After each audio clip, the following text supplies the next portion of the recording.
原民正义甲和解座谈，咱真欢喜，咱有邀请到 two very nice panelists, Anita Chang 张文新，甲 Scott Ezell， 我是 moderator。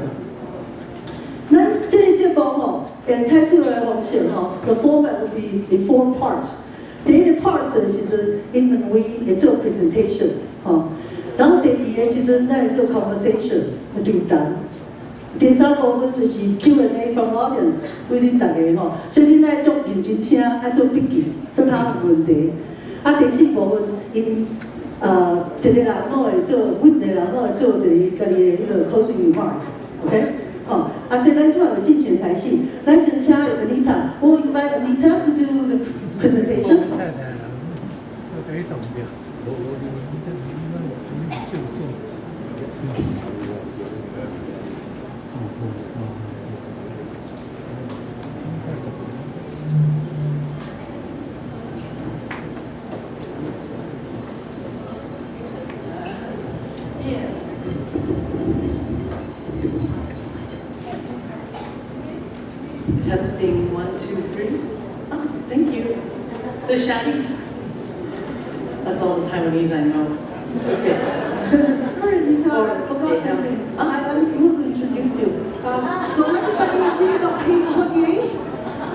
Go to page 28 of your handbook.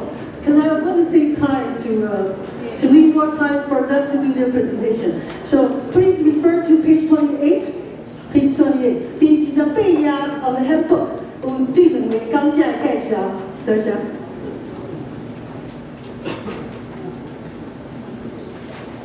Okay, I understand. Okay, great.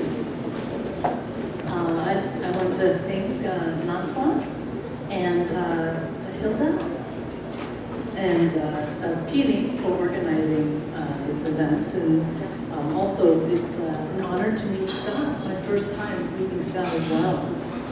Yeah, and NATWA has been big supporters of my films, so I can't thank you enough for that. It always helps when someone is an independent filmmaker, to get that kind of encouragement from all of you. And NATWA 2 in 2007, and then NATWA in 2014. It seems almost, and if there wasn't the pandemic, it would be like a 7-year cycle of NATWA. So it's kind of nice, Yeah, so I have here, thank you, Andrew. Yeah, this is the new book that just came out this year. And it's, edited by Scott Simon, Jonan Shea, and Peter Kang. And one of my chapters is in here as well. But I'll be talking, some excerpts from this book as well, Indigenous Reconciliation in Contemporary Taiwan. It's part of their Asia series. What they wanted to do is they wanted to produce the first English language book that would introduce English speakers to Taiwan indigenous issues.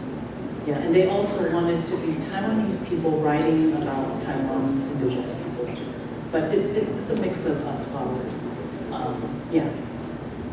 So in 2016, shortly after taking office, President Tsai made a historic apology to Taiwan's indigenous peoples for 400 years of settler colonialism and established the presidential level Indigenous Historical Justice and Transitional Justice Committee.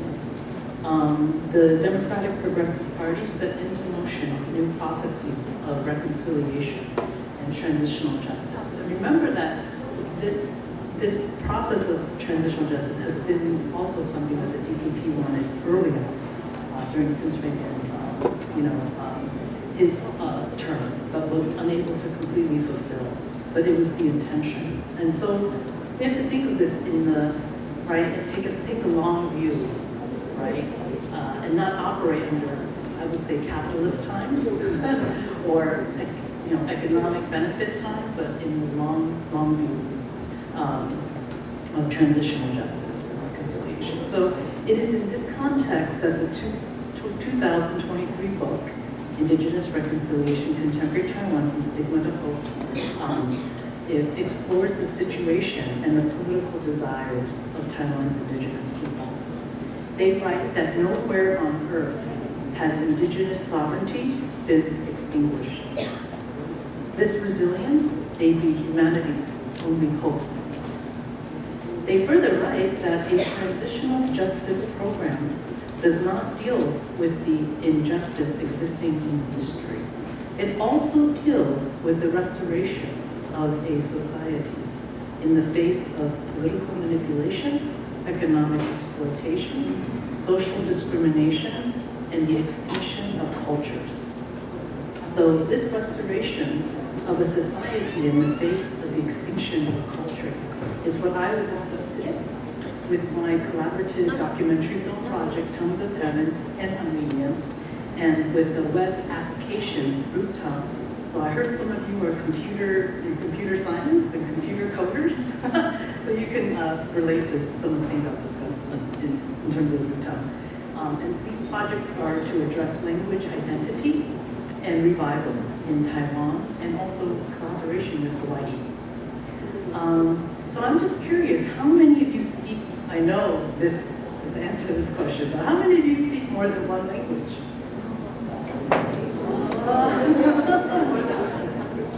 How many of you have some knowledge beyond one language? That's it? Okay. And then how many of you speak a language that is endangered? Where many in your generation are not speaking for the next generation. Yeah, Hodolwe, right? Yeah, Taiwanese Hokkien, or yeah, Taiwanese, yeah. So this was a concern when I was teaching in the Department of Indigenous Language and Communication at National NATWA University. So, right? And this was in 2006. And my students, mostly indigenous students, they were not speaking their heritage language. Okay, so they were worried, and they would, for 2 years, I noticed they kept talking about the fact that they can't speak their language, and that they know that when their parents pass, and then they will not, the language will die with them. And so this was something that we decided, like, hey, do we want to make a movie about this, right? There's a lot of questions, right? There's that, and also our dean at that time said maybe we should go to Hawaii and see and check out their bilingual program, immersion program. They've been very successful. There's several PhD dissertations that are written in the Hawaiian language, right? Yeah, so we thought, okay, that would be great. And then it turned out that I was able to find a woman from Hawaii who would be the field producer. And she was the only person taking an indigenous filmmaking class in Hawaii, in Honolulu, and only part-time. I was in touch with Anita, who's the first Maori woman to make movies in New Zealand. And so she told me I only have one indigenous student taking film classes, and that's Malia McGregor. So she became the Hawaii film producer. And she said, how about if we make the team all women? Since the two women and two students who are indigenous in Taiwan wanted to work on this movie full time, they were very committed. And I said, sure, why not? And I think that dynamic really changed things. I think the movie would have been different if it was, men and women both, right? So let's see here. Let's take a look at the trailer. Yeah, the trailer from Tongues of Heaven.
讲一下失去我们的语言会怎么样？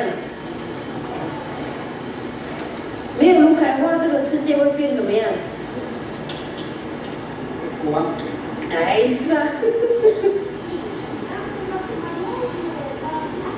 像是台湾语的可能就比较会有年轻人在跟我讲说，之前都不可能。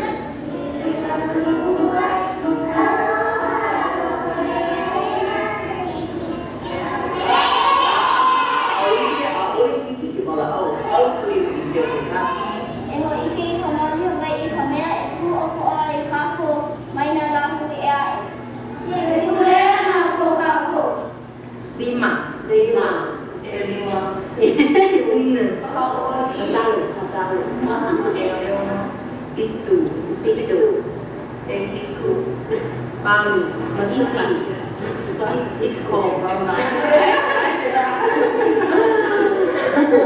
So I feel like I'm that getting part of the process. Making sure I speaking my own language, but I know that it's important to try it. Just reminding everyone to be shy.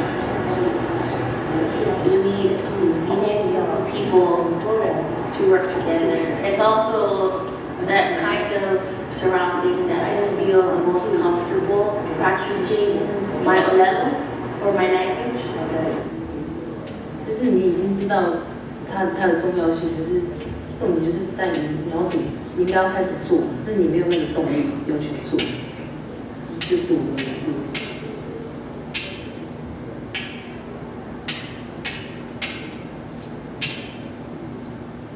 Oh, not that new way. That was 2013.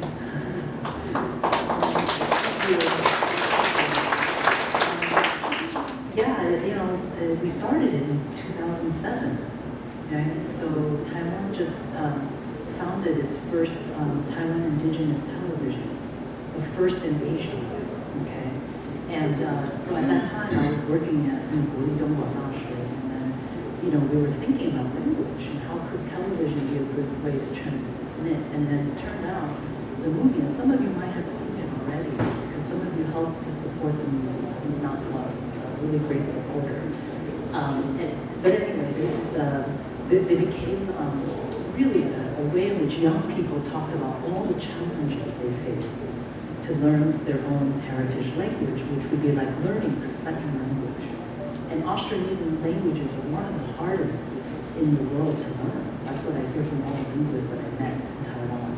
They know maybe 10 languages, but they were like, this Austronesian language is so hard, very difficult. So yeah, and also it just opened for the Native Film Festival in Tainan in December. So even though it's 2013, they still feel like it has a lot of relevance to today. Yeah. And we will see later with language policy implementation is it's really difficult. It's a challenge in Taiwan because we don't just have one language like Hawaii does to revitalize. There's at least 44, and only 16 are recognized by the government. But I talked just a little segue to filmmaking, and this is from my new book, Third Digital Documentary. And so, yeah. Oh, there you go. Andrew's got it.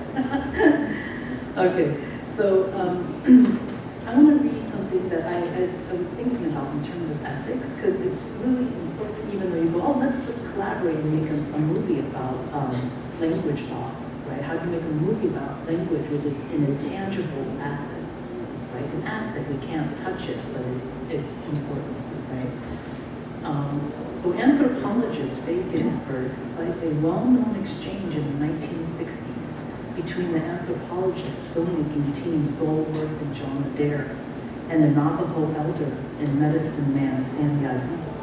As the filmmakers tell Yazzie that they are interested in teaching the Navajo how to make movies, Yazzie asked, will making movies do the sheep any harm? And Worth responded that as far as he knew, there was no chance that making movies would harm the sheep. Yazid then asked, will making movies do the sheep good? And to this, Worth eventually responded that as far as he knew, making movies wouldn't do the sheep any good. Yazid asked, then why make movies?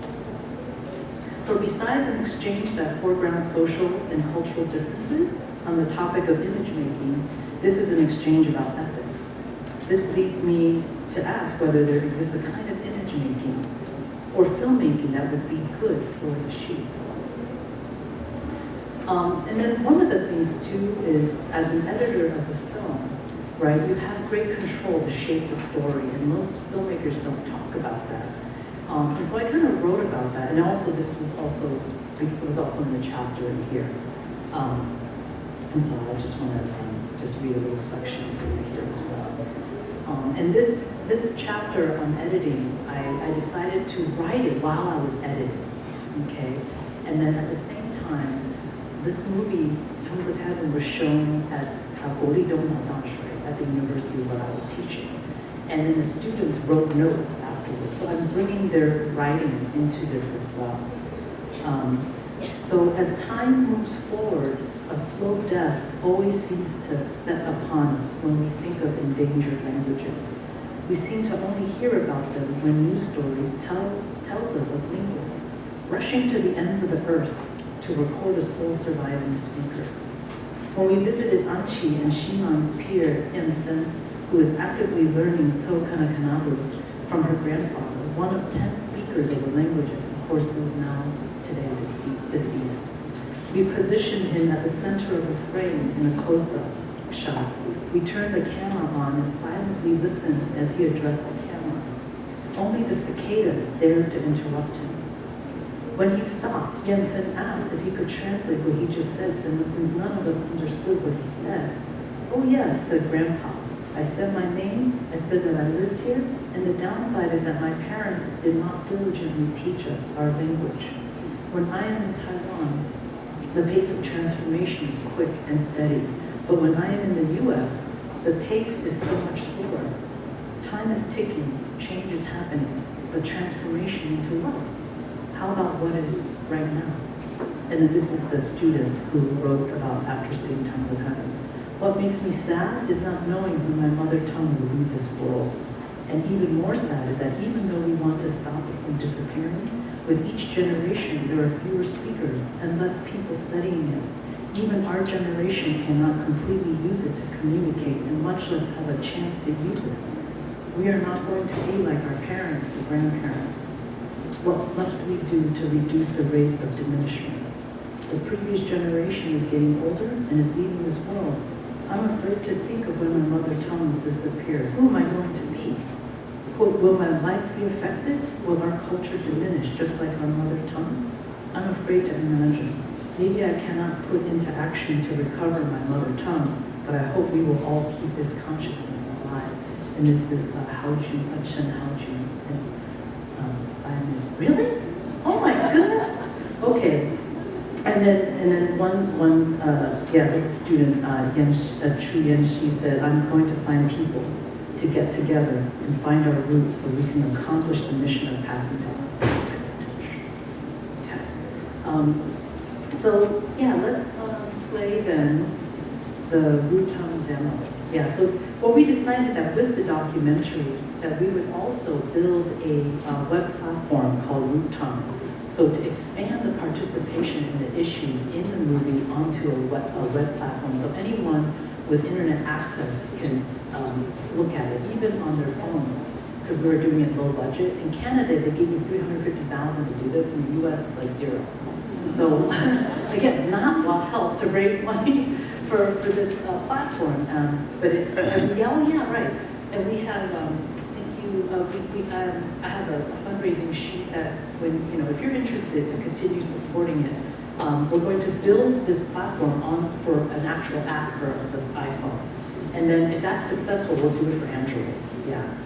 But my friend's gonna do it for free, the first one, but we still need some funding to just purchase the domain name, things like that, storage, and all of that. But he's willing to give his labor to code it, which is really wonderful. So this is what we did, and it's actually it's potentially international because it's just a website, but we're going to be doing it for the phone, which is going to have a lot more people. And so we realized that with digital technology, what we could do, what we found with the young people that we worked with, is that they had a difficulty with the will to learn. They had a hard time saying that feeling like I need to learn this language, my heritage language. When I did show it, traveling around the world with it in different contexts, only a few people, like one Tibetan youth came and said, no one else is here but me, but I feel my Tibetan language is very important. And he was like, 25 years old, right? And so we thought having this available could fuel that desire and possible pride, even if it's talking about the challenges of learning your heritage language. And obviously we can talk about the loss of language as a result of colonialism and colonial violence towards Hawaii, towards Taiwan, towards many countries around the world and communities. So let's play the. I think it's the one called Chang from the video, Andrew. But okay. yeah, because this is the broken site which we want to fix, but the other one was maybe.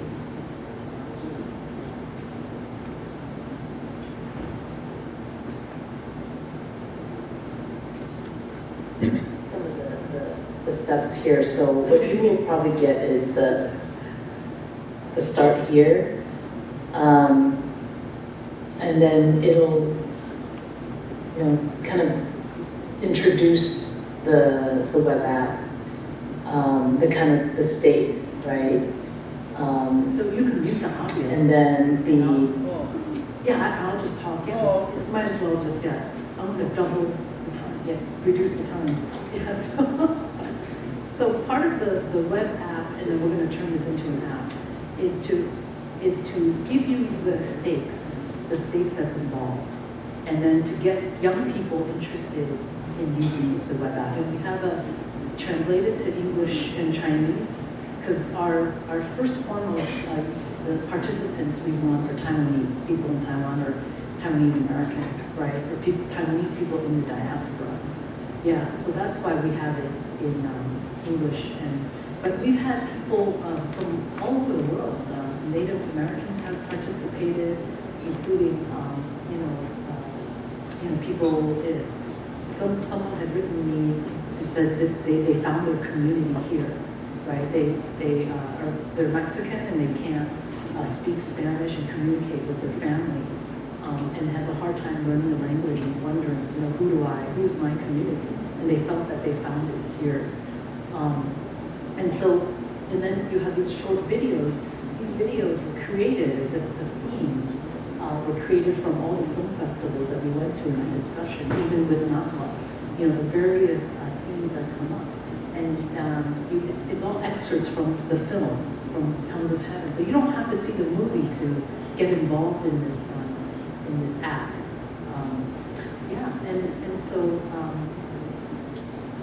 So all of these revival and youth, and what we can do now is, let's see, how about if so in the community gallery, the first image that you saw, that's where you see a whole upload of materials by people.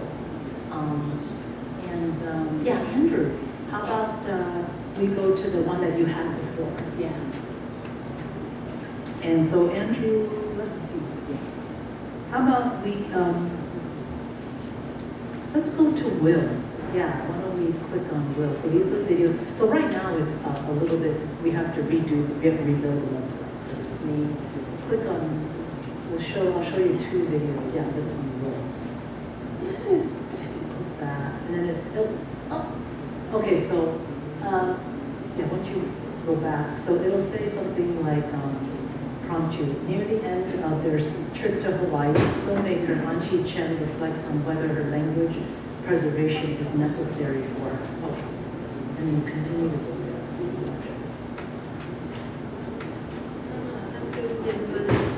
就是坚持要走下去，然后我发现我会一直在那边讲说，到底为什么变成我好像有一点，就是我一直想知道到底为什么一定要非学不可。可是他们的答案不是我要听的那一种，是那种我不知道那样怎么形容，反正要没有那个心去学。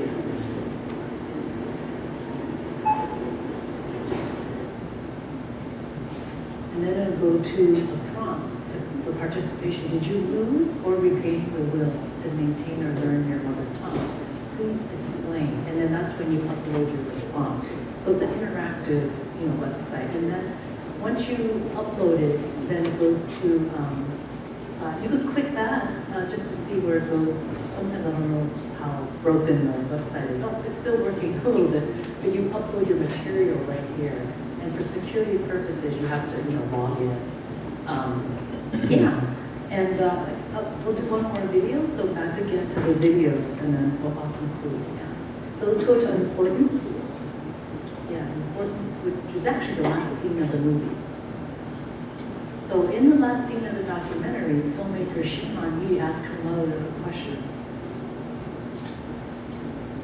就是讲无意的重要。你有什么吗？有啦，我都讲进去了，不用太长，短一点，因为你那个可以剪接。我说，karena ika sun rahmat kubale, kalau so tempuso tagal ini, karena terkuan, na kenkinga kali hinici rutan namun, tayo namun aja sos hiniyo, yang usah kali rutan niga sos keluahan. Peniahan ang kana yang kana lakay bitang sayang kaya doon ini dahil kana ka pensuyang niya aji na mo nahmud aji na mo papidan aji na mo skribut kula bago tagal ka nga kari kana kali nasi na mo adagso ini padangi ka kari toko gaya toko niyo idaga idag kali ka tayo ichibad kari niyo kana ka gaya toko nasi na mo ibis hangi daga udah namu bawa takaraga ika terpusuk terkuan lah aji namu mahmud aji namu skribut ni muham silaku pada kini mahanikan balik sun itinju naga nesan udah namu bawa takar aji namu papedang paham aku balik ia papedang kali tu ni yamu nyakat nuklas yang atas laki terku kan ni usah mi komi ni kali terku saya rumah batasi ka kahit roko.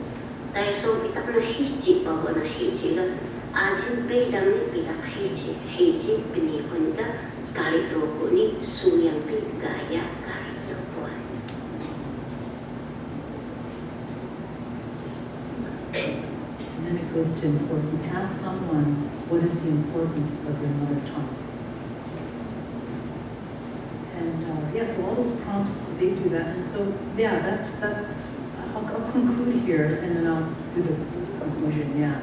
And then, yeah, I'll have a form that will be passed around, also in the front for anyone who wants to give any donation. Even $5 is great, because that will keep the information going on the website. And also, if you want to be part of my email list, every now and then I'll let you know what screenings are coming out. Yeah, so thank you very much.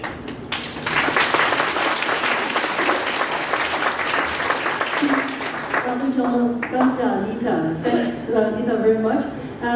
We know that we are short of time, that's why she had to rush her presentation. But later on, we will have a chance to hear her more.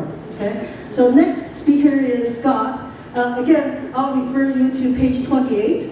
Okay, for his intro. There's a typo that we should correct. The Hanji part is correct. He lived in Taiwan 2002 to 2004. But the English part says 1992. That's correct? 1992? I was in Taiwan in 1992. Oh, okay. All right. So the Hanji part and English part don't correspond. But anyway, so you can expand to them. Okay? Thank you. 谢谢大家。我觉得我要站在这里，不然那里很远。我应该是唯一一个阿多嘎在这里，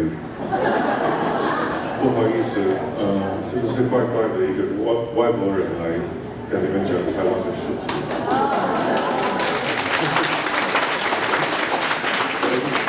因为那个我刚从台湾飞过来，我都搞混了我要干什么现在。等一下我的中文用完了，我要台语，我要用台语对。这个是6、7年前出版的一本书，叫《A Far Corner》遥远的角落，也有中文版。这个是写都兰的一群艺术家，原住民的艺术家，叫做他们把自己称为意识部落，因为这一群好像是有一个部落的意识部落，对。那英文我把他们叫做 Open Circle Tribe， 因为他们做什么都是就是都是圆形的，就是永远都是开放的，谁都可以参与，谁都可以进来。那刚好那个时候，我以前就是大概2000年左右，我在台北，我是做音乐的，自己做歌，自己作曲啊。出专辑，做那个配乐啊，就是纪录片的配乐。然后受不了台北的时候，我就跑去都兰，因为那个时候你们应该知道，很多那个原住民的歌手开始很出名，那我都跟他们一起混，所以我要离开台北的时候，我就去他们的家，就刚好是台东。台东那个时候刚好有这一群原住民的艺术家聚在一个海滩，叫做金樽。我的中文差不多了，听得懂？台语多谢。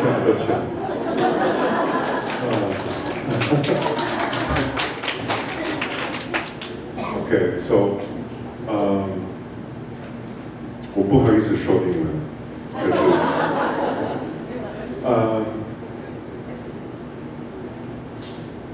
So when I arrived in Dulan, my music friends in Taipei introduced me to this group of artists.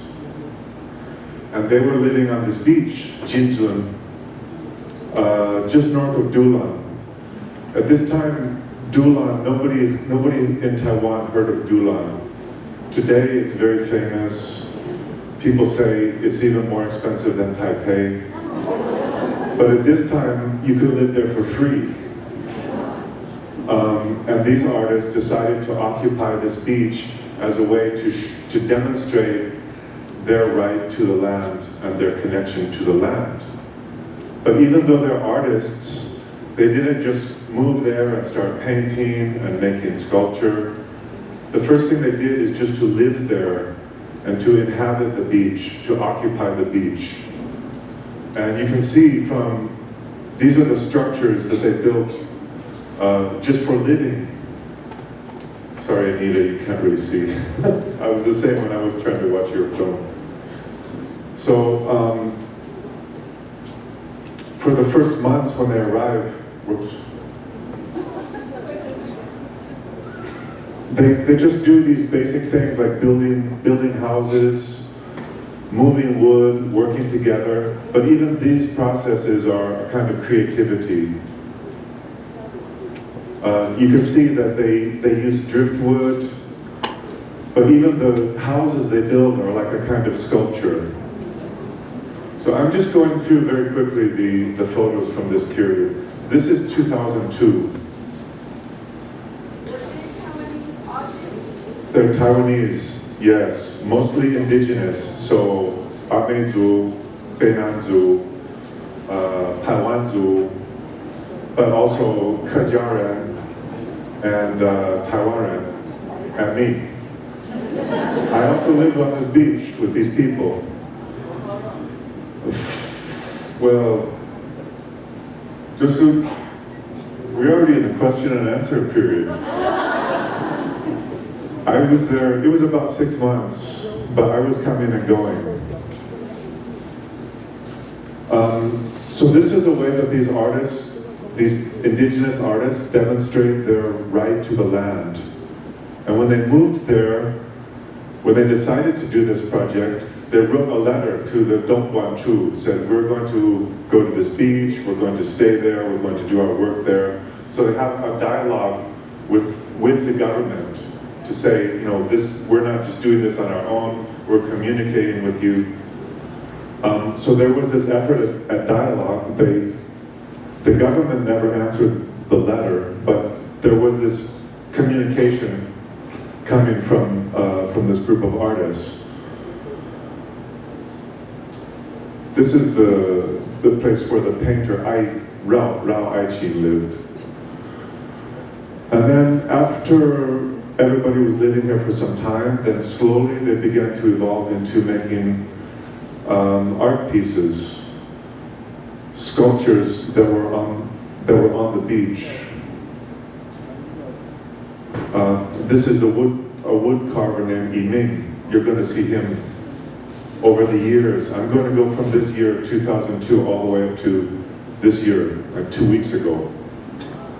The Yiming is Puyuma Beilanzu. So everybody's working together and working with the natural materials.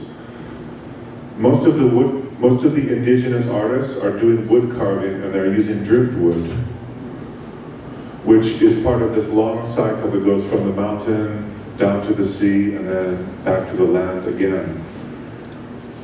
Here you can see, this is a painting by Rao Aiqi, and she's painting on the driftwood board the same pattern that is in the stone on the cliff. So there's a very close connection between the painter, between the artist, and the land, and the natural materials. And then the work pieces, 作品, started to appear on the beach. Each artist had a 作品, and so the whole beach became like an exhibit site, like a gallery exhibit. This one is done by an artist named Fei from Orchid Island. So you can see the ROC flag is upside down.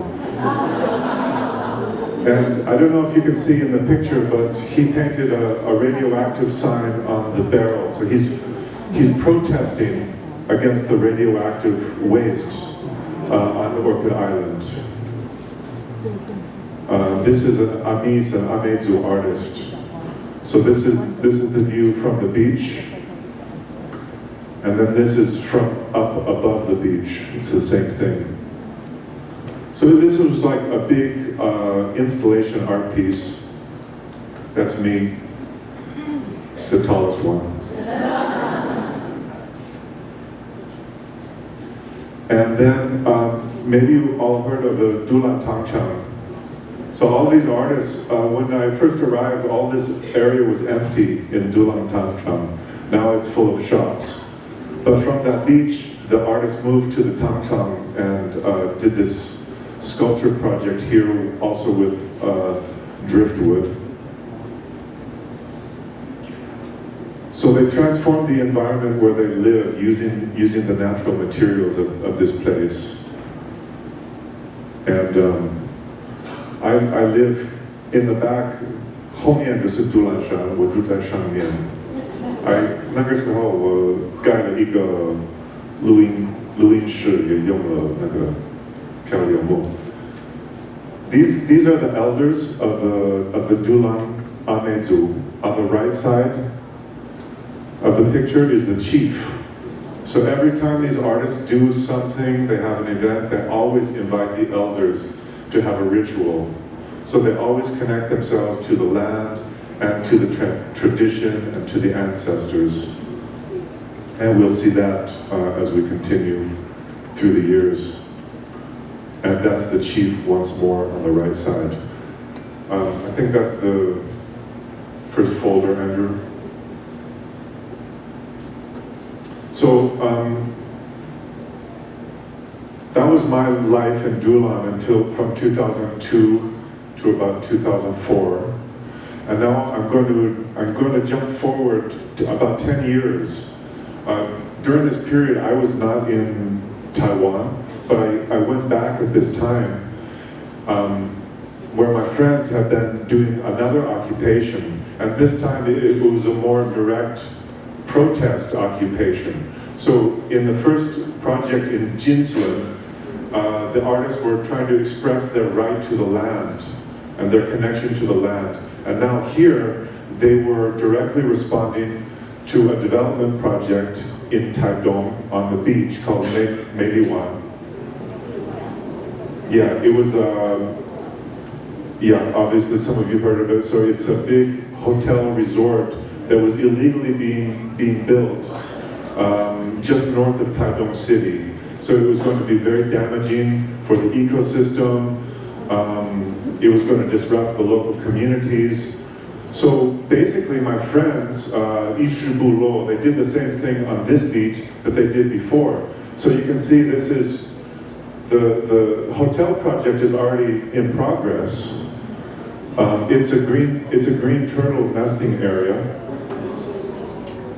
So one of the effects of this beach was going to be that it would disrupt the turtles. And you can see, just compare this photo to the previous set of photos from Jinzun. It's completely destroying the beach. And so, basically my friends started to do the same thing that they did in Jinzun. They just moved there and started living there. Working together, bringing wood, a ritual of arrival, alcohol, betel nut, and tobacco. And you can see that the forms that they use are very similar. So it's the same, working together, using driftwood, connecting to the local materials, and living in this place, but doing it with a sort of artistic consciousness, you could say. So it's a combination of occupation, protest, and art. So in some basic way, it's just normal life, but it's also this intention of occupation and also creativity. So this is about 2012.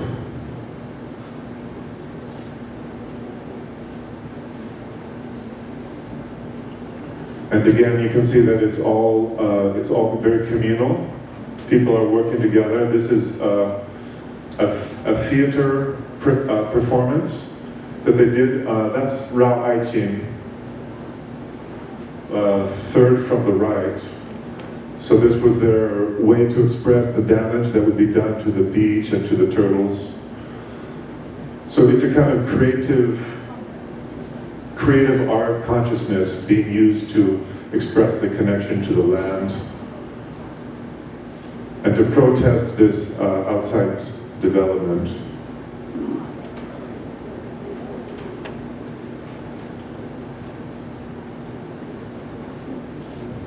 And on the top, above the sign on the left, that's Yiming that we saw before, and we're going to see him later as well.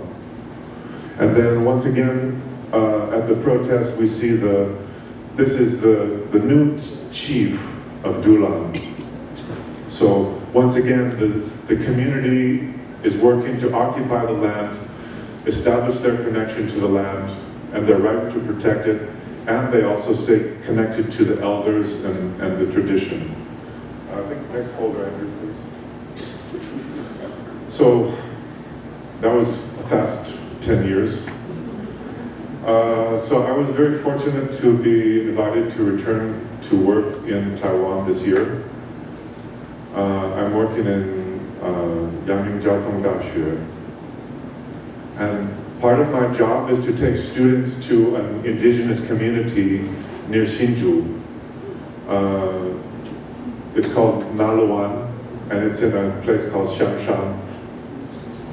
Yeah, Shangshan, 香味的香的香.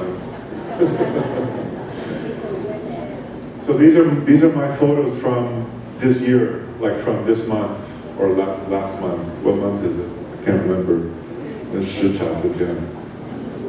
So here we have like the row of houses. These Amis people, Amezu, they migrated from the Dulan area about 40 years ago.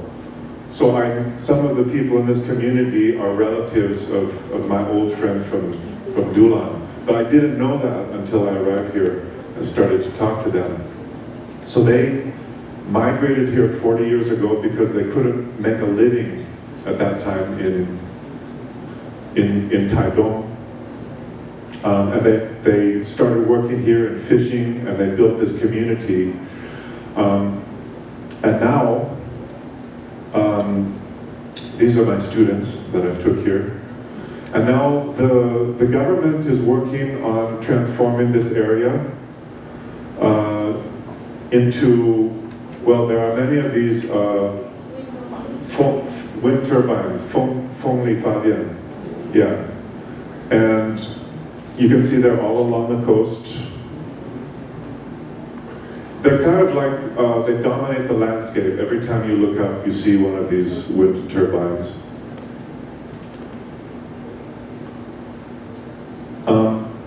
This statue is interesting because it's a Taiyazu statue, not Amis, not Amezu.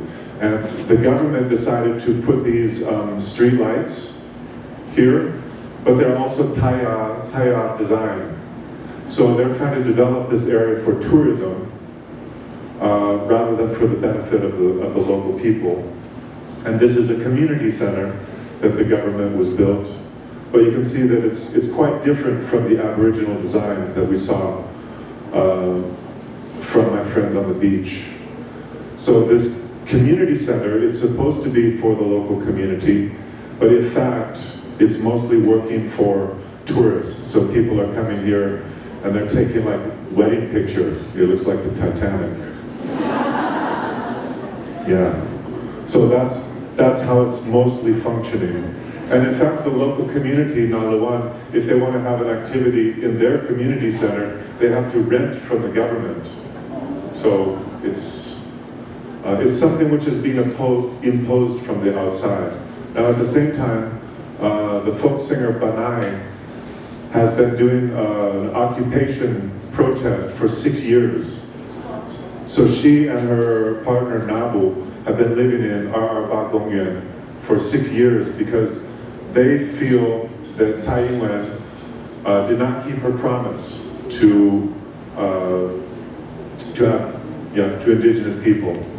So they stay in this tent for 6 years. They've been kicked out by the police several times, but they stay there as a way because they want to remind everybody and remind the government that we have rights and the promises to us were not kept. So this is the statement by Tsai Ing-wen that they believe was not honored. Next folder, please, Andrew. So we're almost out of time for this part of the presentation. I just want to show you, coming around full circle, my friends from Dulan, Ra Aiting and Yiming, they have an exhibit right now at the Guandu Meishuguan. So their way of life, their way of occupying the land, their way of connecting creativity with the land, which they established and developed over many years in Taidong. Now it's here in the city in Taipei. It's not only Aiting's beautiful paintings, but you can see that they brought with them like these structures, which are based on those ones from Dulan and Taidong. And if you see the background, these brick materials, those were made last year in Dulan. The whole group went back to Dulan and they made, I-Team made those bricks at that time. So the whole way of occupying the land, the connection to the land, the creativity that's based in the land, they brought all of this to the exhibit in Taipei. And even Yiming and his knives made it into the museum.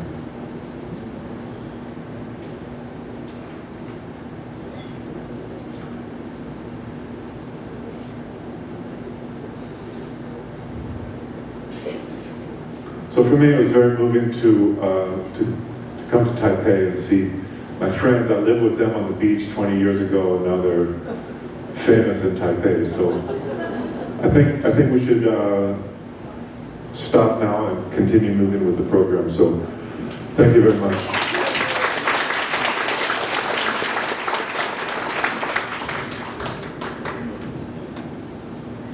多谢咱两位讲者吼，咱搁过来这个 section 就是 conversation 吼，所以咱邀请两位对谈吼，所以有可能真侪资料你想要知影，因可能伫谈话时阵会去讲到安尼。我想讲，要开始进前吼，most people know I'm from Canada.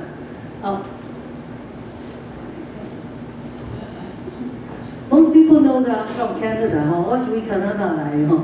所以咱即摆伫讲到这个 Indigenious justice 甲 Reconciliation， 我想恁可能嘛拢会想到吼，偌久之前加拿大一个真very big news about unmarked grave and residential school 的 issue 吼 ，even Pope came to Canada to apologize 吼，这是足大的代志。It's very sad and great. I'm going to say it's almost like universal in a way 吼，咱听到足侪similar stories everywhere in the world.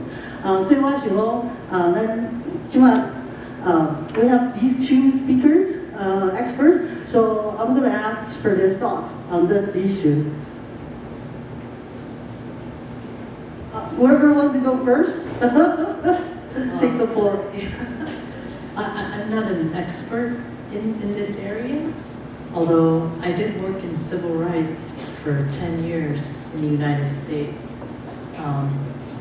So I think that Scott and I were just talking about that.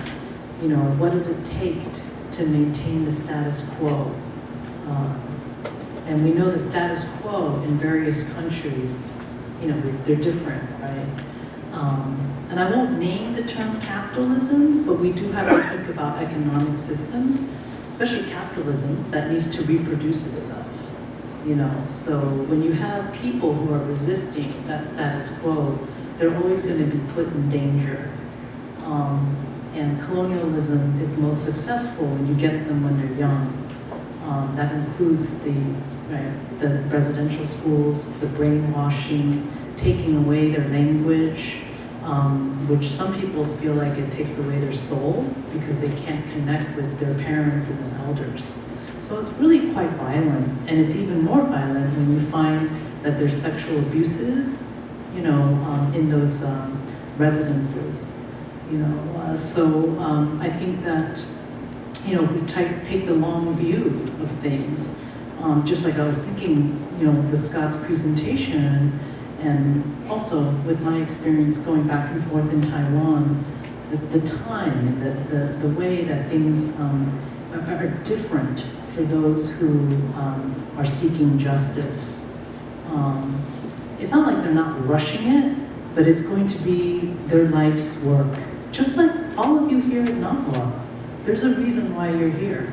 And my parents went in 2014 in Louisiana, in New Orleans, when the Shodan came, right? But there's a reason why you're all here together.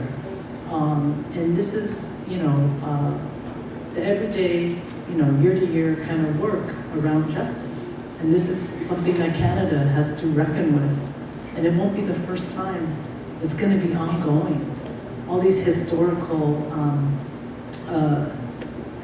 injustice is going to start literally unearthing itself, and it's continuing to do so.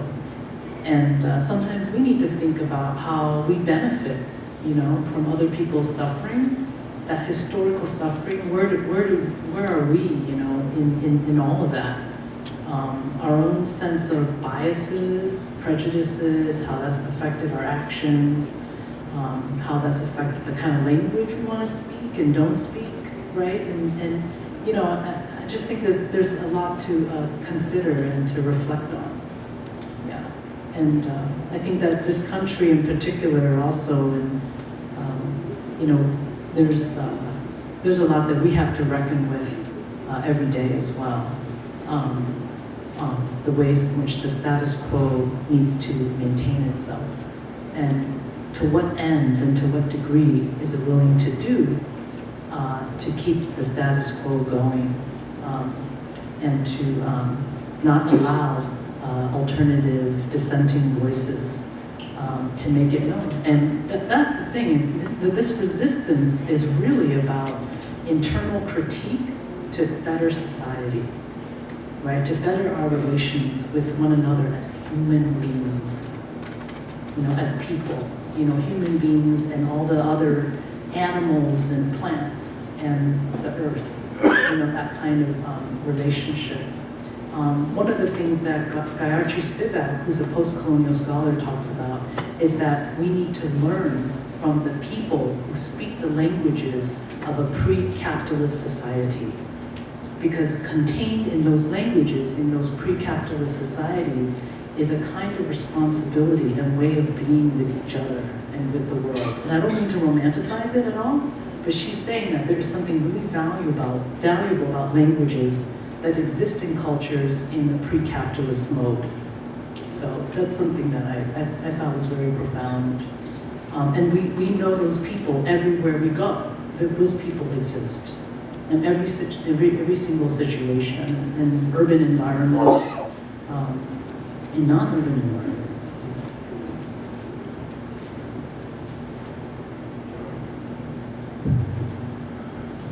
Yeah, those are very good points. I think this idea of nation states as extractive forces is very accurate, and maintaining their own status quo.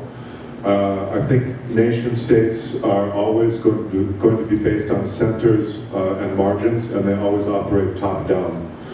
So the central power structure is always going to be pulling in resources from the margins to feed the center. And those who are on the margins are going to be resources. So in this kind of hierarchy, the ones on top are always more important than the ones on the bottom, and the ones in the center are always more important than the ones on the edges. But among my Aboriginal friends in Taiwan and elsewhere, I always saw a much different model, maybe based on the linguistic patterns or linguistic content that Anita mentioned, which is something that's much more horizontal. I mentioned Banai, the folk singer, before, and I just saw her sing 2 weeks ago, and the last song that she sang, it repeats the phrase, "Nu hai, ni yao qu na li." But then in the very last time she sang it, she said, "Nu hai, ni yao qu na li, Taiwan, woman qu na li." Taiwan, ni yao qu na li, woman yao qu na li.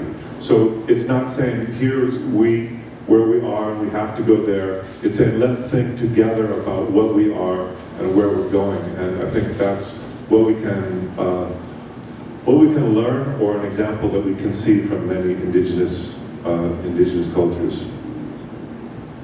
Thank you. Yes. Can I ask you what you think, being a Canadian, about your own question? I'd like to just hear your thoughts too. Yeah. Well, in a way, I think we're kind of shameful because you never thought of these kind of things can happen in Canada. As a citizen, a Canadian, and also as a religious person, my husband's family is more Christians, and you always think that Christians are doing good things, but these are from churches. So it's actually bringing about the realization that when people think that they're helping, what is correct is very subjective. Because at that time they thought that they're doing good things, but without understanding other people's culture. So they place upon other people their own belief, and they're forcing things on other people. So it's a racist in a way, right? So that's my opinion. Okay. So I just want to maybe ask both Scott and Anita, from your presentation, you actually gone to Taiwan and be involved in different issues. Can you briefly describe how you get into these projects and why you went there? And also, what are the most inspiring moments, experiences, or the challenges they had? You were on the spot last time. Yeah, so I was just very fortunate that I made connections with Aboriginal musicians, and I was lucky that I had the time and the space to follow those to the community that I became a part of, and I was always welcomed in that community by the people my age and by the elder people. And before I lived in Dulan, I never really thought about questions of identity. You know, growing up in the United States, there were a lot of ecological or environmental awarenesses that everybody seemed to have. But I never thought about my own identity in the way that I observed in Dulan. So I was very grateful for that. And that oriented my whole life. Ever since then, I've been working with indigenous people, marginalized people, and minority peoples in China, in Tibet, all throughout Southeast Asia and Mexico as well. And for the last part, Andrew, could you open up the final folder, the number 5? So I mentioned earlier that I've been lucky to have some work in Jiaoda, and I've been taking the students to this community, NATWA, where they built this huge concrete community center. So it's like this big, maybe just pause it please, and then maybe we can play it from the beginning with the sound. So we've been taking the students here. This wasn't my idea, it was the professor who invited me. But we took the students here, so they're like 20 years old, from Taiwan, from Singapore. There's even a student from Sweden, and they are interviewing and communicating with the elders, like 70, 80 years old, Ametu. And then, so when we took them there this evening, they started doing their traditional song and dance and invite the students to join them. So even though they're inside this building, which is imposed upon them by the status quo, by this hierarchy, they're still practicing their own culture and sharing it with other people. So I think there are 2 videos, they're very, very short, we could just play them both.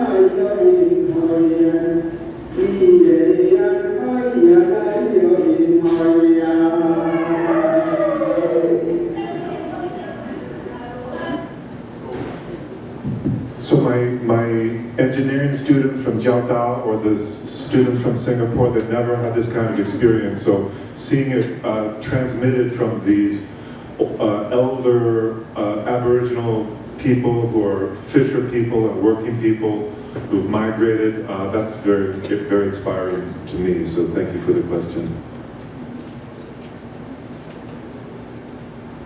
Okay, thank you, Peeling, for the question. It's making me very emotional. Yeah, because my relationship with Taiwan's a long one, you know. My first time there, I was 6 years old, and I went to visit Nambu, where my grandpa has his lychee farm. And my mom took us out of school in Ohio, and I remember all of a sudden we were plopped in Taiwan. And I was like, what is this place? We slept on wood, there was mosquitoes everywhere, there was a little water stream, we had fresh fruit every day, we had dogs running around, and I never experienced so much freedom. It really, the term is freedom as a child, you know. Of course, I wasn't in school either. But, so from that moment, and of course I needed my mom always as a translator, but then I took Chinese in college, and that really helped to make me more independent as a communicator. So I started to be able to speak some Mandarin, although my Taiwanese is my first language, but I lost it, but I still understand it. But it's still, you know, after you know, kind of going on the Love Boat. Did some of you go, or have your children go on the Love Boat? Yeah. No, I didn't find my love on the Love Boat, but I met a lot of good female friends. They're like some of my best friends now, you know. But then I started, going to Taiwan as on a Fulbright. So as a Fulbright scholar to teach film. And I said, I'm only going to go for 6 months, right? Because you could choose 6 months or 1 year. And I chose 6 months because I just wasn't sure. In my apartment in San Francisco, the landlord's like, you can't go longer than 6 months. I'm going to give your apartment away. I was like, no, I have rent control, you know. So please, I'll be back in 6 months. So I'm there in Taiwan, and I'm teaching students at the film school that Ho Xiaoshen, you know, he was, and then Lian and all the famous filmmakers. So it's very like historical, and I'm there and, you know, teaching these students, and I was like, oh my God, it's going to be 6 months soon. And all my other Fulbright scholars were like, extended for another 6 months. I'm going to extend it. Yeah, so I stayed there for a year, and I told my landlord, he's like, all right, that's it. One more extension. I'm going to give away your apartment. And then, so then I stayed for a year, and within that time, I started to learn so much on my own without my parents, okay, about Taiwan society at that time, about what it meant to, in our film school. It was very interesting. They wanted to change the film school to Taipei instead of Taiwan. And all the Beijing Film Academy invited all of us to go to the Beijing Film Academy. I was going to be a chaperone for these kids, you know. And we were about to go. And they said, you can come only if you change it to Taipei, your affiliation, the International Film School. And all the professors got together and they said, this is ridiculous. We already bought our tickets, we're about to go. And that was my first time seeing the manipulation, right, from Beijing to force us to change our name from Taiwan in the International Film School affiliation to Taipei. I was like, wow, this is so intense. It seems so little, but it's huge. So it's little bit of that kind of chipping away at Taiwan's sense of their self as a country and its sovereignty, you know. So they had to do a lot of compromise, but little things like that. And I started to meet a lot of Taiwanese artists. And I've been to Dulan, when it was all just open, hang out, come have a coconut and mijo drink, you know. It's a really amazing place. So I started meeting artists, started collaborating, and then I started working with public television. And then artist residencies, and starting to, again, the working with public television was amazing. They just, you know, I think that's the thing, when you don't have most of your national budget put towards military weapons, you use that money for culture, which is Taiwan was doing, you know, soft power versus hard power, right? Hard power is using force, soft power is using culture, you know, so they have a lot of resources in that way. but yeah, I think, and then I got this position to teach at NATWA, so I was in Taiwan for many years. I didn't want to come back, you know. Yeah, so I love being here at NATWA. But anyway, the inspiration, I guess, would just be, yeah, I'm seeing, again, my friends who are in it for the long haul in terms of their activism. I don't know, some of you might be talking about this, but I have some friends who are unfortunately ready to fight. Yeah, they're ready to take arms. They're in they're you know, my age, in their 50s, ready to, you know, take arms. And it makes me really sad in many ways. And so some of you might have gone back to Taiwan to visit. But this kind of threat is not a joke, yeah? So everyone is feeling the emotional readiness, but they've also been feeling this for decades. And I know some of you are back home from Taiwan and probably know that, yeah, so, yeah, I mean, we continue to stay in touch with my friends and I go back often and we continue our collaborations and work, the long haul, yeah. Great. Both Anita and Scott mentioned that they wrote books, right? Like from the introduction, you can tell that they actually did a lot of writings. So maybe you want to briefly just talk about, just maybe give titles and just a brief introduction.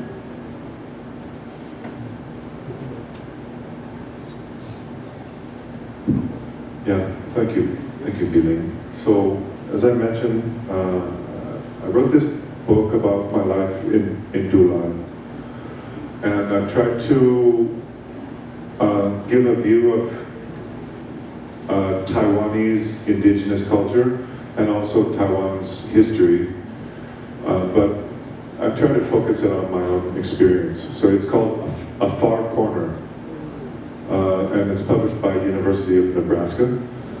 It also has a Chinese edition, 遥远的角落, 中国时报出版社.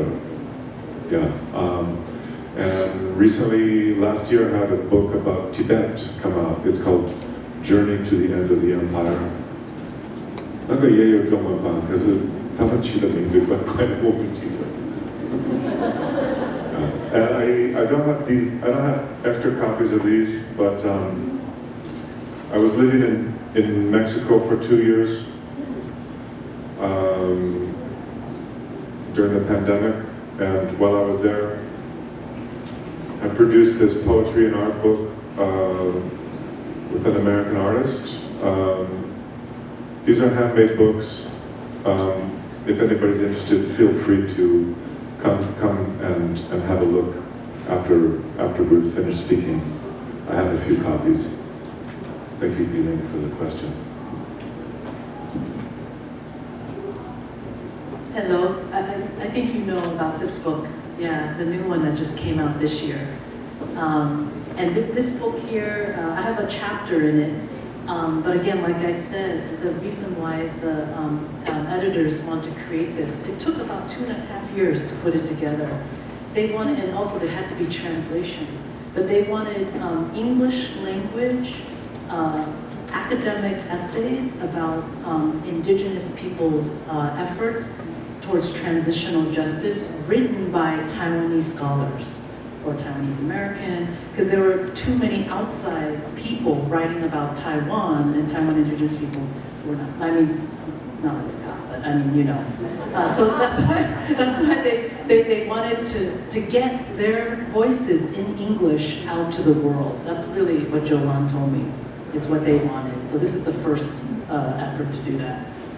Because otherwise they're writing in Chinese. But the problem is then you're not really having an international conversation, right? So English is the language, right? This one was actually from, What's the name of the book? yeah, the name of the book is Indigenious Reconciliation. Oh, I think, Andrew, you can have the slide up for this guy. They'll be able to see. Yeah, thank you so much. Indigenous Reconciliation in Contemporary Taiwan. From Stigma to Hope. Yeah. From Stigma to Hope, and you'll see it there. Yeah, and it just came out, so that's great.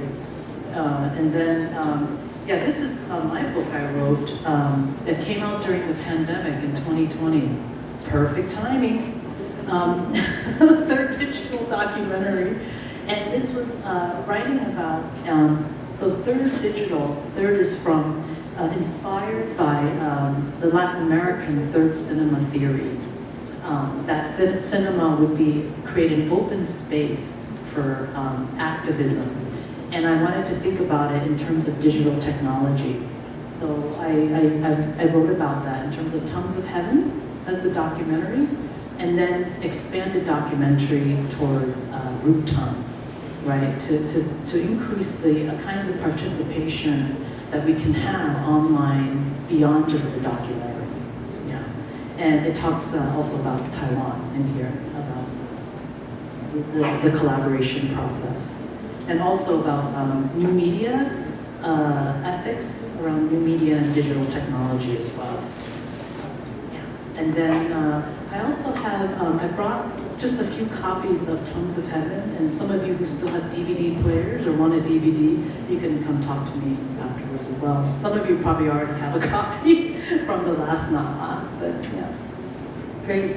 I have a final question for both of them before we open up to the floor. Okay? So my last question is, all the presentations are you guys are so passionate about it, and so are we. So what can we, ordinary Taiwanese Americans, ordinary Taiwanese Canadians, can help in all the causes and the issues that you guys are doing? Little things that we can help, or big things we can help, anything. Maybe you can give us the suggestions. Yeah, we always come back to this question: what can we do? How can we influence the world or the issues that we see? And there's always some organizations that we can support. I'm sure Anita has some good suggestions for those, and you can find those according to your interests. I think one of the most important things we can do is just listen to each other. Last year I had the chance to visit some border areas between Mexico and Guatemala, where there are many migrant people traveling from Central and South America. And the local friend I was with, when I asked him what he wanted to do there, he said, just listen. And when he told me that, I thought, that's not doing anything. But when we met all these people, there are thousands of people stranded, homeless, and I realized that they really do just want somebody to listen to them.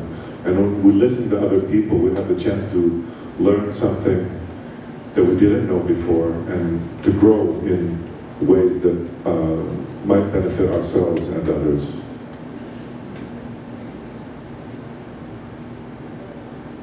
Thank you for the question, Peeling and Scott. Yeah, you reminded me that we need to get out of our comfort zone.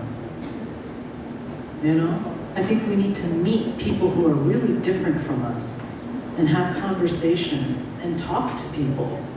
And yeah, listen to them, you know, what's going on, and hopefully connect with someone as human beings, you know, one-on-one. And I think that, because I think one of the things I'm realizing from my students, they're writing their final papers now. I teach in the Department of Communication at Cal State East Bay up in Hayward. And I noticed all their paper topics very similar in terms of what they're interested in. And these are people 18 to 25 years old. And they are so disheartened by the divisions that they see, that the adults that are engaged in it, that no one can seem to bridge those divides, right? And it's frustrating to them because they've got to live on this earth when all of us go. Right? And this earth is not doing too well. Yeah, it's not healthy, right? And they're going to be in it. And they need the adults to show them an example of what it means to work across the divide, what it means to connect as people with very similar desires and needs to live, you know, and to not just survive, but to thrive. So I think that, you know, there's that, you know, to get out of the comfort zone. probably many of you are not that much into social media. I don't know. I mean, it's true. My mother's really into Line, and Line is, it is social media for sure. And as we know with social media, it's an echo chamber, right? You're only with the same people, same minds, same. I have a friend who's a nurse who decided to go on white supremacist sites, right? And she would go on because she's a nurse. She takes care of everyone and anyone. That's her profession. So she goes on there, she goes, why do you have these ideas? So she's Thai American, right? So she's an Asian American woman, good woman, wanting to know about why they think the way they think. And then, I'm very curious of what they think about, But I think that if we can, start to do those kinds of, work, those borders that we feel within ourselves, maybe try to, loosen those borders a bit. Get to know other people. So that concludes our conversation part. And now open up to everybody. Anybody who had questions, please. There's supposed to be a stand microphone, but you can raise your hand and I'll run over and give you the microphone. Okay? But please be brief because we only have limited time. So make your comments, questions or comments or feedback brief so we can have more people to provide feedback. Okay. It's good exercise for Petey. Someone else raise their hand. OK， 这首歌我需要站起来这里。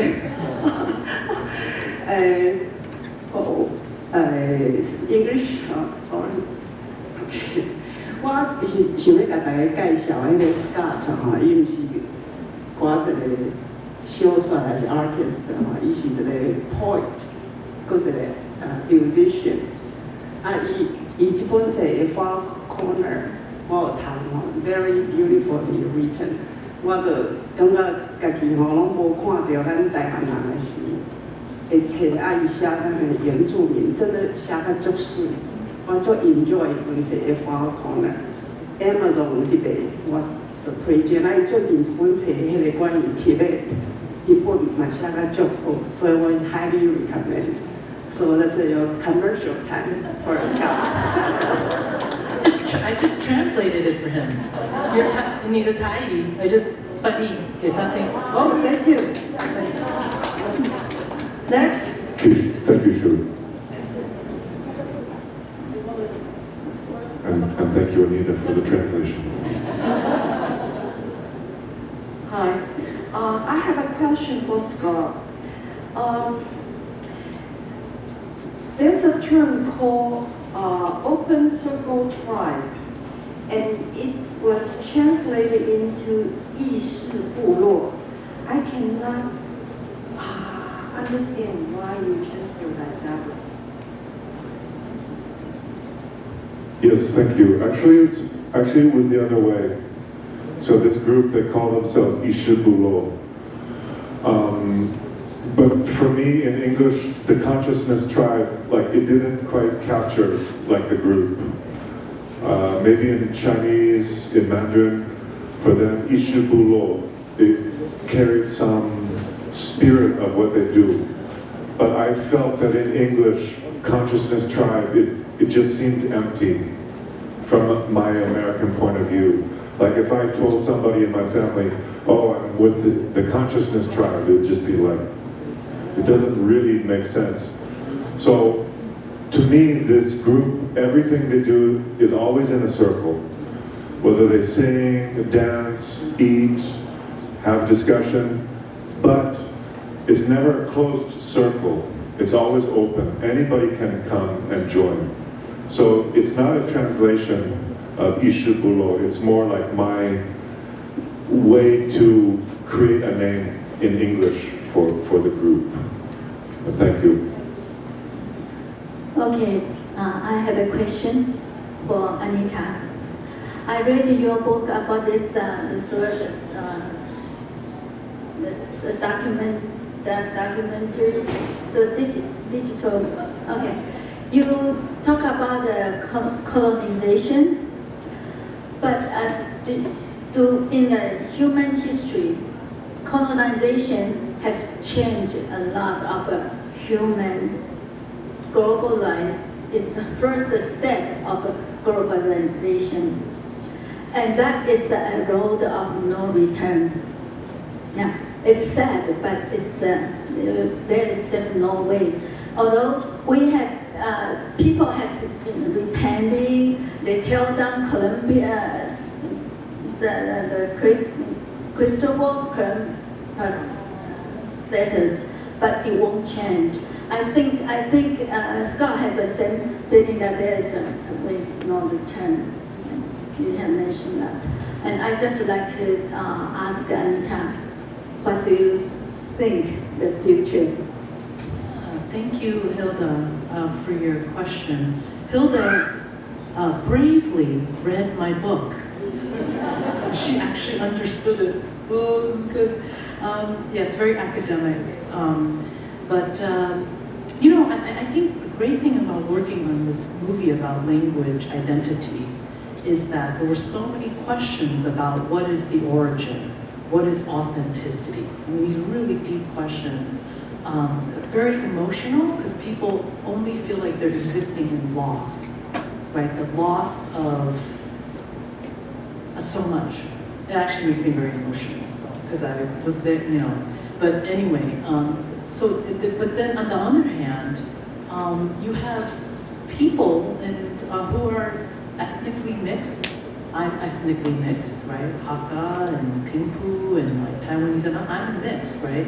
So there's no necessarily a pure culture even, right? But then what does that mean? What do we have then, right? So I think the term decolonialization, to decolonize, is a good term to think about. Anti-colonialism is another good term to think with, But I think Taiwan has been going through decolonization. And that's, I think, one of the reasons why we have NATWA too. Maybe you don't realize that too, or maybe you already do, and I just realized later myself. But decolonization is not just something that happens in your mind to go, oh, how was I brainwashed? How was I, in one of my movies about my grandmother, I said, how was I led astray? How did I get lost?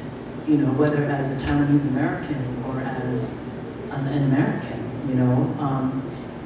living in this society, So decolonization is deep work within yourself. And to understand how you fit into those structures of ideology, right? And oppression, right? And your sense of value, your sense of self-esteem of who you are, how you possibly pass down that trauma without knowing to the next generation. So it's also about trauma work as well. Part of it for my parents is they never told me anything until after martial law was lifted, early 90s, I could then ask them questions. I was like, Mom, my Taiwanese friends are talking. They're talking about this, about decolonization, about Taiwan. What happened? Why are we here? Why are you here? So we started to discuss that. It took them a long time to even just feel safe to talk about it. So that's how, in some ways, we have to think about what that means. But at the same time, to go, okay, well, how do those structures of colonialism still exist today? How are we seeing it reproduced, right? And so some people say it's neo-colonialism, right? And then to be aware of that structure and go, all right, we have to make sure this doesn't happen again, right? To make sure that, we don't have another form of colonization that continues. But some people say that it's still happening today. And Scott and I were just talking about that. There's this amazing, language policy and tons of money being poured into language revitalization in Taiwan. Now we have to see what they're going to do with it. Are they truly going to enact this kind of language revitalization? And it's for all languages in Taiwan. So talk about decolonization on a mass level in that way, which is dedicating, I think, $1.4 billion in Taiwan to preserve the languages, right? So that's I think, I don't know, I don't think it's yeah, Hilda, I don't think it's something where there's no point of return. Yeah, but it's also we are just have to think about what are the ways we can decolonize, and then because some scholars say we haven't even decolonized from Japan. There was no point in time and opportunity for Taiwanese people to decolonize from Japan's colonization. We went right into the Kuomintang regime, right? So, and then there's no truth and reconciliation for the Kuomintang regime and what they did to the Taiwanese. All of Taiwan, not just indigenous or, for everyone, right? So we haven't even had that reconciliation. So I think Taiwan's decolonization process is in the works. And I think that's really part of the healing process. But the healing process has to be in conjunction with understanding how colonization still exists today, and within the government structures as well. Although I think that there are some people that are doing pretty, at least earnest work in politics. At least they're trying to, but they're up against a lot as well. Thank you, Anita. We have one question from here to Scott. She wants to know the museum that you mentioned, the Zula Museum, where is it? Because they would like to visit. Yeah, it's actually Guangdu Meishuguan. Where my friends were, Guangdu. Yeah, Guangdu Meishuguan. This, in case you're going back to Taiwan, this exhibit is going until, I don't know, July sometime. All right. Thank you. 在台北 yeah. Oh, is it 靠近淡水 right? Yeah. 关渡是靠近淡水. Okay, so that's the end of the question period. So we're going to give our speakers a short 1 minute conclusion, closing remarks. And you can say whatever you like to leave with the audience. Thank you all very much. I said it's important to listen to others, and you'll all listen to us very patiently. Thank you to Shu, to Hilda, Biling. Thank you, Anita, to Linda for helping with transportation. And thank you all for coming with open minds to understand us and something about Indigenous Taiwan. Thank you very much.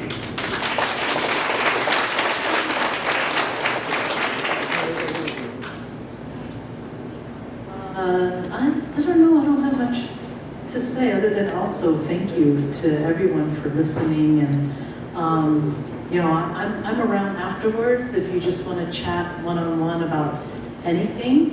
I'm going on a 1-year sabbatical. Yay! So for those of you who are professors know, yeah, I have a 1-year sabbatical, so I would love to do any visiting, talking, lectureship. I have time, so it's really kind of wonderful. And yeah, and if you want to support Root Tongue, $5 is so great. That would really help. That pays for 1 month of storage until we get this on the iPhone. And oh yeah, so that's the sponsor, the donation form. So just feel free to come up and yeah, that's all. Thank you. Thank you.